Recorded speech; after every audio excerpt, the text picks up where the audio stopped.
Hello and welcome to the Gooner Talk, back again with you guys for another show, for another episode of our Tactical Breakdown series, our show in which we look at the players that Arsenal have been linked to, tactically break them down in an analytical way with the help of some expert insight and compare those players to some existing current Arsenal players and even some which have also been linked to the club. Today, we are talking about Real Betis midfielder Guido Rodriguez, a midfielder that has kind of garnered a lot of attention over the last few weeks. Even some reports emanating from Spain claiming that Arsenal are close to making a bid and even an agreement with Real Betis where he resides. I hope you enjoy the content we're going to be giving you guys across the summer. We're going to be doing these videos for pretty much every single player that gets linked to Arsenal across the summer window, and it could be a hell of a window. So make sure you're subscribed to the channel to get all of that content. Every morning at 8 a.m. we also provide you with the latest transfer information on our daily Arsenal transfer show. So make sure you're dropping a like on the video to let us know that you are enjoying the content. So without further ado, let's crack on with Guido Rodriguez. Throughout the video, we're going to be giving you and kicking off the video with our expert insight. We're then going to go into some graphic and analysis of the player and finally go into the statistical focus, comparing him to some current Arsenal players and even one that has been linked to the club in the same position. But first of all, we are going to go for our expert insight, and we'll round off obviously the video with some of your live thoughts for those that have tuned in for the show today. So let's kick off with our expert insight and go to Alan Feehely, who is a Seville-based journalist. He does work on a lot of Spanish football for La Liga Lowdown and some other outlets as well. So I hope you enjoy everything that Alan has got to say. Yeah, I mean, I'd hate to see him leave Spanish football, to be honest with you, because he's one of the players I really, really admire, especially this season. But I think Guido Rodriguez would be a superb signing for Arsenal, to be honest with you. He's a very versatile player, and that's kind of emphasised by his background. He's not one of these players who came over from Argentina when he was barely out of nappies. He was actually a bit older, and he went through Mexico first. So he played for Club America for, I think, 3 seasons and developed his craft there, as the Mexican League is quite competitive, as we've seen in this Club World Cup just gone. And then he came to Betis last January, and his immediate kind of integration was strange because obviously COVID happens only 2 months afterwards. So he had to get up to speed quickly and then very slowly, because he had the initial 2-month period of trying to get into the team, and adapting from Latin American football is never easy, to be honest with you. And then he had, almost 3 or 4 months basically confined to his home in Seville with his wife and children, sharing videos on Twitter of him preparing mate. But after lockdown he came back and he was in superb physical shape, really, really sinewy, lean and fit guy, and it made a big difference because he really kind of showed himself to be a very strong performer in an underperforming Betis team last season, without a doubt. Then this season he started very well, kind of in a double pivot with William Carvalho.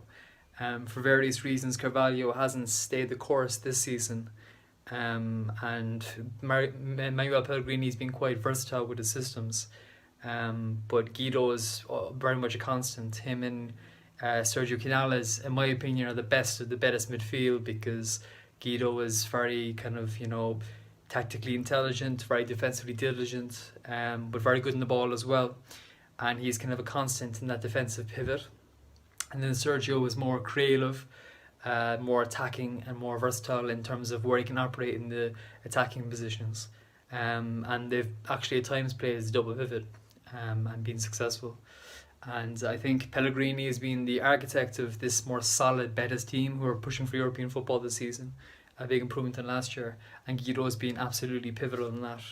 I think he's been a very, very strong and solid performer in a team that hasn't always kind of shone consistently, and certainly aren't a top European team. So I think that if you took Guido, I hope he stays in Seville personally, because I enjoy watching him, but I think that if you took Guido to the Premier League, to Arsenal, under the coaching of Mikel Arteta, I think you're getting a footballer with a lot of potential, a lot of trajectory, as they say in Spanish, who has the ability and the wherewithal to adapt to foreign leagues and foreign cultures, as he's proven in his career in Argentina and Mexico and in Spain as well. So yeah, I firmly back Guido Rodriguez. I think he's a very, very talented boy. And I think Betis' financial situation may make it amenable to a sale. So it's going to be one to watch over the summer window for sure. Like I said, I hope he stays in Seville, but I could definitely see him going over to London, and I wouldn't begrudge him the chance to make it in that league, and with the money he'd surely earn and the chance. A massive thank you there to Alan. The reason why I cut it off early is because Alan does go on to say when he sent me this video yesterday that he has the hope of maybe playing in the Champions League next season where he's played for Arsenal. But for those of you that obviously know, we're not going to be there. So I'm going to cut that just ever so short. I was going to be open and honest as always. But a massive thank you to Alan for giving us that expert insight. Really kind of good information about the player and what he's about and what he's like. And we're going to give you even more insight, as we will do, of course, with all of Arsenal's transfer targets throughout the summer. So without further ado, let's carry on with our breakdown of Guido Rodriguez and talk initially about his kind of the graphics and showing you what he does in game, some of his real strengths. And tackling is definitely part of the game which he excels in. Running back, he's mobile. He's not so kind of static, I suppose, as you would describe as Granit Xhaka, getting in behind and winning balls back for players that have even overtaken him. He's really good at kind of getting that foot into players that are ahead of him and winning that ball back in difficult situations, doing it time and time again on the pitch. And when he does win the ball back, he's really quite good in possession with it as well, playing it out and going forwards, progressing the ball forwards and looking to try and get Betis on the attack as much and as early as feasibly possible. His passing is also good, finding those key passes in behind, in between the defensive lines where possible, finding those passes so that the forward players can run onto them, even over the top of the defence if necessary, as you've seen Juanmi running onto this long ball over the top of the defence in this match. And then obviously looking to find those passes to the wide areas, which we've seen Granit Xhaka do a number of times for our players in those wide areas. Playing the interplay as well, it's given out to Linez, a really exciting young Mexican player that's coming through there too. He picks it up on the edge of the box and smashes it in the bottom left-hand corner, which is something that we've needed a little bit more. Goals from the midfield. He's not a consistent scorer of goals, but knowing that he can pop up with a goal or two is never something to really, turn your nose up at. Let's have a look at the comparisons then. So the players which I thought would be the most appropriate to compare him to is one player that, of course, we've also been linked to in Yves Bissouma, and then look at the other two comparisons with our starting centre mids, Thomas Partey, of course, and Granit Xhaka. And Partey, of course, is the player that I've put in the thumbnail to really describe in saying that we're looking for his partner next season. So starting off with their heat maps and seeing where they play on the pitch, both Partey and Guido Rodriguez play. It's kind of more skewed to the right-hand side. That is more Partey down to the fact he's got a left-footed player in Xhaka playing on the other side, but Guido and Partey can both play very comfortably on either side of the midfield. So that's not a problem. They could certainly pivot together. It's not an issue there, whereas Bissouma is very much kind of an all-over the pitch type of central midfielder, can play that central pivot on his own, single pivot if he likes. Whereas Granit Xhaka, as we know, is very much a left-sided player. The heat map's obviously been influenced as well by the fact he's played a number of games at left-back. These statistics are taken specifically from their league stats this season. We have a look then at the defensive duels. Guido Rodriguez is making significantly more than all of the others in our comparison here at 10.19 in comparison to the 6s and 5s of Granit Xhaka. But in terms of his success of those tackles, better than Granit Xhaka, but not as successful in the challenges that he makes in comparison to Bissouma, who has the most in this comparison, and Thomas Partey. But you have to think about the considerable amount more of challenges that he's actually making in these games. Moving on to interceptions, he wins out once again, coming in first place with Partey behind Bissouma in third and Granit Xhaka in fourth place, making more interception, all of them breaking past that number 5 barrier as well, going into that next level of the amount of time just reading the game, intercepting those players and doing a really good job for Betis in the middle. Losses to recoveries. We always judge kind of our central midfielders and defenders in terms of how much they lose the ball, in terms of how much they recover it. And if they can recover it more times than they're losing it, it tends to look very good. And he is on a good record here. Now, I have to say that Granit Xhaka's loss to recovery ratio is easily the best of all of these players. A considerable amount more losses we are seeing there considerable amount more recoveries than we're seeing his losses at 9.27 to 6.47. Definitely something that people consider and maybe overlook in Granit Xhaka's game quite often. You then look at Thomas Partey. 9.8 is very good, but he has lost it quite a lot this season, and we have seen that. He's tried to make stuff happen for Arsenal, and that has led to quite a few losses, but not losing it as many times as Guido Rodriguez. But we have to turn around and say that he has got the most recoveries of all of those players. He is trying to be the most expressive and get balls through to his forwards and the wide areas, and he is losing that ball, trying to make stuff happen, but he does recover the ball a lot more. He's a tenacious player that loves to try and win the ball back where he can. And Bissouma, of course, is another kind of sitting on that average in between all of them, really, of the 7 losses, just over 9 recoveries as well. Moving on to the passing side of his game, this is where he does slightly fall down in comparison to some of his competitors, making the second least amount of passes per match with a passing accuracy of 86.8%. If we consider that to Granit Xhaka's very accurate passing of 91.9 and the most passes of all of these players, Granit Xhaka is a very accomplished passer with the ball. We know that, and actually there's a bit of a myth about the fact that he's a bit of a sideways and backwards pass merchant, as we'll come on to in a second. If we have a look there at the passes into the final third and the accuracy of those passes, again, coming out at the lowest end of the field in terms of accuracy at 75.9%, 6.85 passes being played into the final third. Bissouma doesn't come out too great in this one either, with only 5 passes being played into the final third. Bissouma definitely being the most reserved of all these players in regards to his passing. He would be more disciplined if he was to play alongside Thomas Partey, for etc., who actually Thomas Partey is very progressive with his passing, 11.85 passes going into the final third of the pitch per match with an 80.4% accuracy. But far and away, the best of all of them is Granit Xhaka with 12.11 forward passes into the final third per game at an 87.4% accuracy. Exceptionally impressive forward passing from Granit Xhaka that certainly goes under the radar for a lot of people. Forward to backward passes, checking out the ratio of how often they pass forward in comparison to their more negative passing styles. Guido Rodriguez comes out very well in this, nearly triple the amount of forward passes in comparison to his backward passes. He is progressive. He likes to move the ball up the pitch as much as possible. You then look at Thomas Partey, who is more than tripled his forward to backward passes. He is a very progressive footballer that wants to get Arsenal moving. Granit Xhaka as well.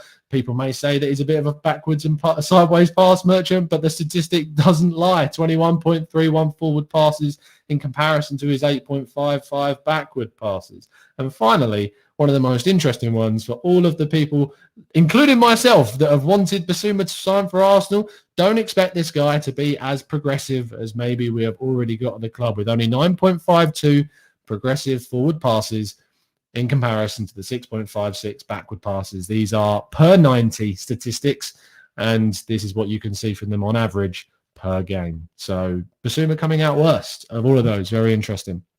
Dribbling, again, like Granit Xhaka, he's not one to really pick up the ball and drive with it. He's certainly one to recover the ball or pick up the ball and play the ball rather than actually driving like we see Thomas Partey, and you can see that with these stats. Bissouma is also more of a type to carry the ball as well. If we were to sign, say, a Bissouma and partner him with a Thomas Partey, you've got 2 much more very mobile and happy to be on the ball style of midfielders. If you partner him with Guido Rodriguez, he's a very different style of centre midfielder, a much more passing style of centre midfielder in comparison to Partey.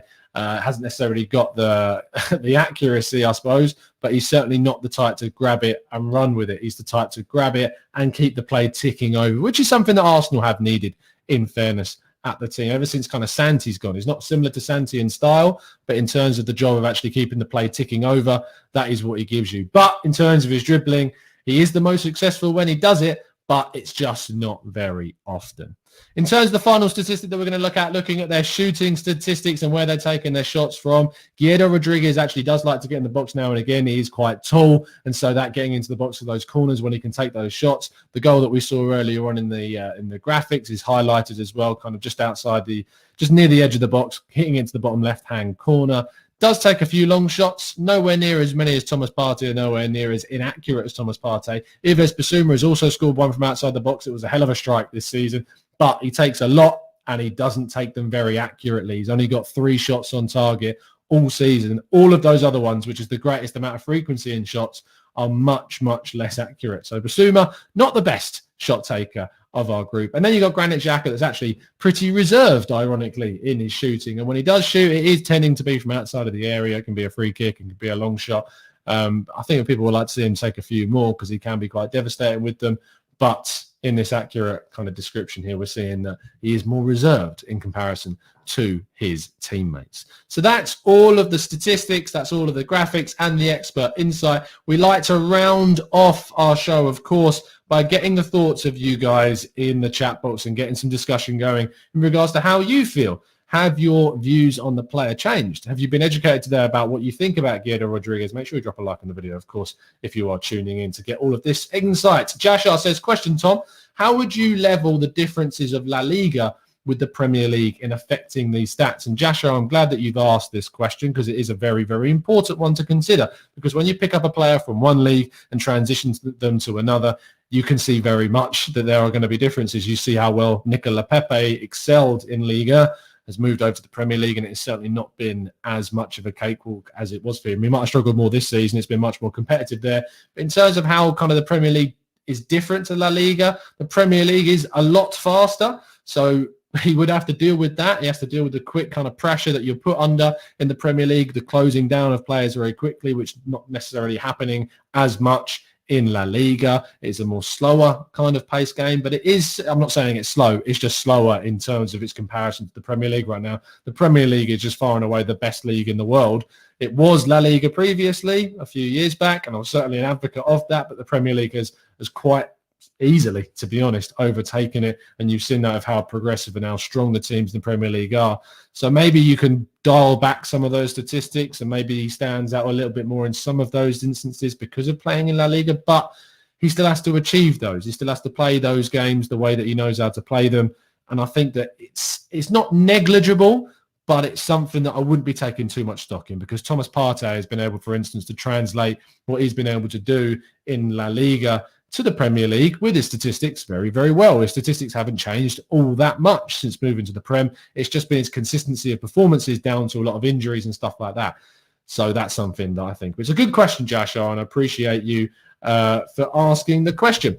Let's move on to some more questions from people in the chat box. No Sleep says it's definitely Xhaka's mobility that kills him. We need someone with more pace in there. Rodriguez doesn't seem like the one either. Rodriguez is not slow, by the way. He is a lot more mobile than Granit Xhaka. He just doesn't carry the ball anywhere near as much as, say, Partey or a Bissouma. But he isn't slow. He is someone that can track back, can win the ball back, and is very mobile and can get about the pitch. He's nowhere similar in that regard to Thomas Partey, to Granit Xhaka.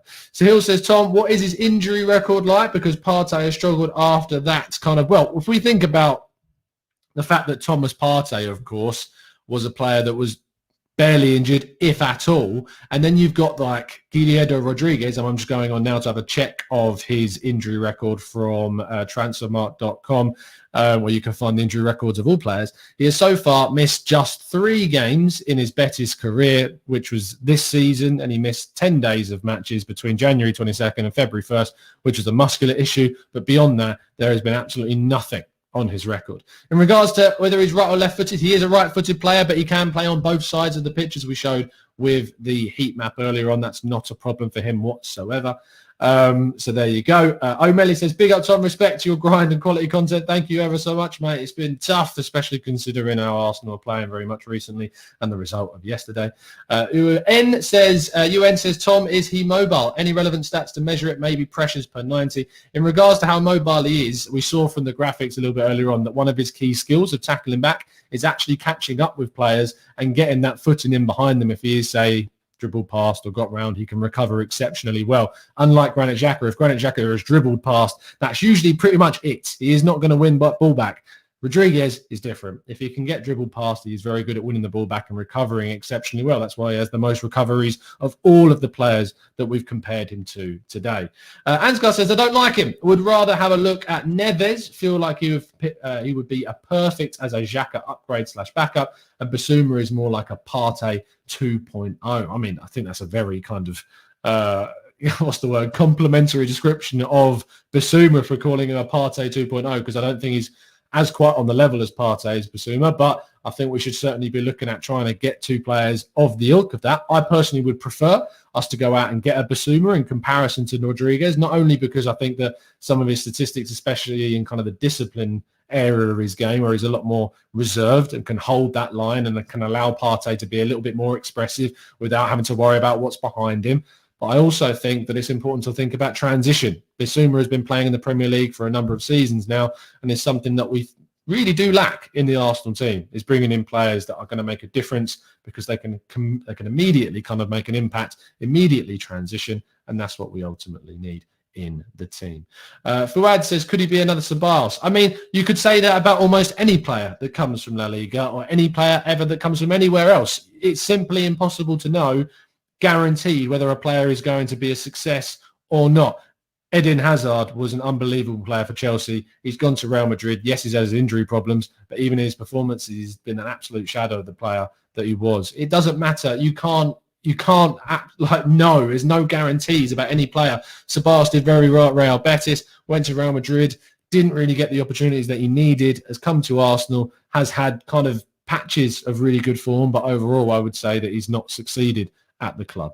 We just don't know. You don't know whether or not he's going to be a style of person like Sabas, where it's come along and it hasn't really worked, or if we sign him and it's a Santi Cazorla type of player that we sign from La Liga and does unbelievably well in the Premier League, or an Alexis Sanchez that we signed from La Liga. It's really difficult to try and turn around and say, yes, he's going to be a success, or no, I don't think he would be. All we can do is project and predict and try and use some of the opinions and stats and graphics and expert insight that we give you to give you the best kind of information possible about the player. I really hope you've enjoyed this show about Guido Rodriguez, and a massive thank you again to Alan Feehely for the expert insight too. Make sure you've dropped a like on the video, guys. We're going to be covering all of Arsenal's focus of all of their players that they're going to be linked to over the summer, and every single morning at 8 a.m, of course, we'll be back every morning to talk about the Arsenal latest transfer news. And then we're back today, of course, as well at 5 p.m. UK time for the Let's Talk Arsenal show. Maybe news of a takeover bids coming in a very short while, if not already. So that could be an interesting point of discussion for this afternoon. It's been a pleasure to speak to you guys, as always. We'll see you again very, very soon. And as always, up the Arsenal.